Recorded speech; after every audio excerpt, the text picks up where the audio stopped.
So, ayun o, magandang araw sa inyo mga ka-farmer, no? So, ayun, patatapos na natin tanggalin tong mga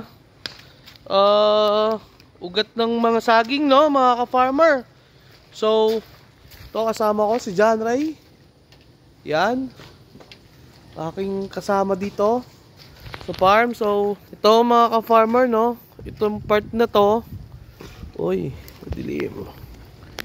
So, ayan, pinabaklas niya dyan yung mga dahon, yung mga ugat ng saging, no? Pero yung dito, mga ka-farmer, eto naman, nabaklas na natin dito yung mga, yung mga saging, yung mga ugat ng saging. So, ito siya. So, natanggal na natin lahat yan para walang dumi dito. Yung ginawa namin butas doon, ito, doon namin lalagay. Tapos, yung part din dito sa may kabila, ay na tuloy-tuloy pa rin ang ulan, no, mga ka-farmer. Diyos ko, hindi na nabubuhay mga tanim ko. So ito, natapos na rin dito, puro ugat na yan, napagtanggalan na yan doon. Tsaka to, lalagay na natin yan doon. Tapos tong mga bato, gagawin natin yung panambak doon sa gagawin na kubo natin, no, mga ka-farmer. So ayan, ito rin ilalagay ito doon sa ibabaw pagkatapos ng matabunan.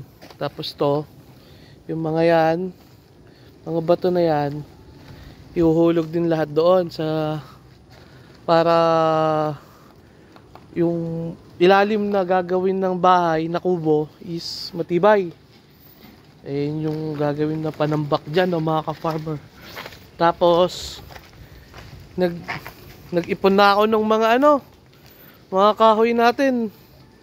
Ayan, gagamitan natin to mga panggatong, mga ka-farmer. Marami pa tayong aayusin dyan ng mga kahoy-kahoy kasi marami pa